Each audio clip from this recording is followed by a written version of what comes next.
Let us continue with next one. That is question number 3.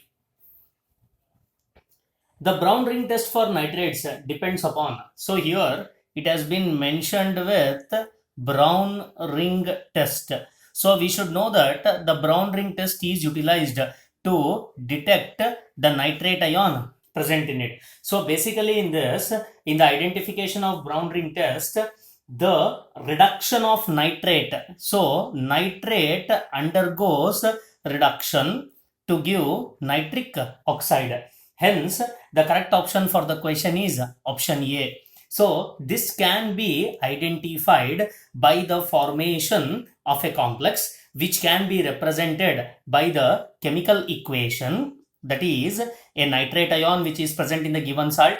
When it is made to react with ferrous sulfate solution which has an oxidation state of +2 in the presence of concentrated sulfuric acid, it gives rise to nitric oxide. Along with nitric oxide, the ferrous gets converted into ferric along with the formation of water molecule. So, when this particular ferric ion combines with the nitric oxide gas in the presence of water molecules, it gives rise to a complex structure, that is FeH2O 5 times NO, overall charge is +2, which is called as penta aqua. So 5 times water molecules, penta aqua nitrosonium. It is called as penta aqua nitrosonium iron 1. So this is the brown colored complex that has been formed. Hence the correct option for the question is option A. Next one, question number 4. So here an ionic equation has been given. In this respective ionic equation, they are asking us to calculate the oxidation state of X. The equation that has been given is BiO3 minus plus of 6 times of H plus X number of electrons, that gives rise to bismuth Bi plus 3 plus of 3 times of H2O. They are asking us to calculate the value of X. So according to the given equation, by electroneutrality, so by electroneutrality principle,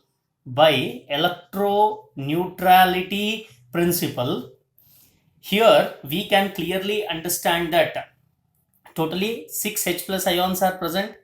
The overall charge of this respective ion is -1. So 6 times of H plus ion, that is 6.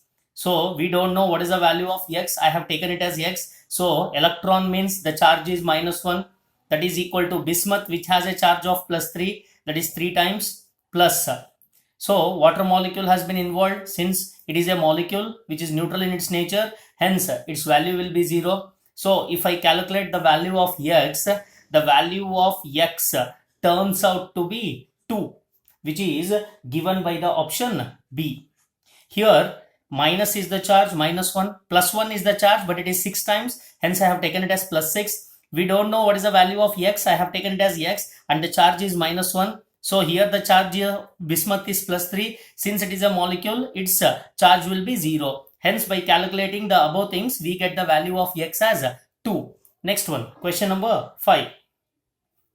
The oxidation state of iron in K4FeCN6 is, they are asking us to calculate the oxidation state of iron in K4FeCN6. We have to calculate the oxidation state of what? Oxidation state of iron. So here 4 times it has been given. So potassium has a charge of +1, that is 4 times of +1 plus of iron. We don't know. I'll consider it as X. So plus 6 times. So cyanide charge is what? -1. Since there is no charge on the complex, it is equated to 0.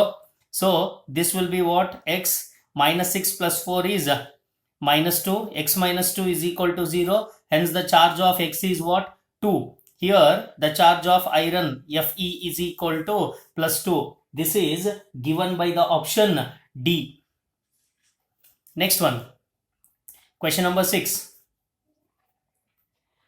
When compared to delta G naught for the formation of alumina, the delta G naught for the formation of chromic oxide or chromium 3 oxide is.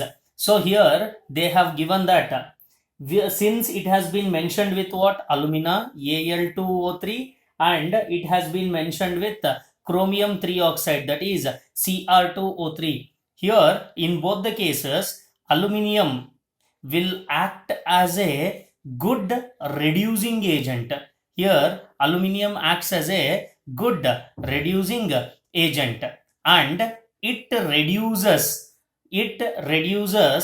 the oxides of metals. Means aluminium reduces the oxides of metals like chromium, iron, manganese, etc. This can be represented by the equation, that is Cr2O3 chromium 6 oxide.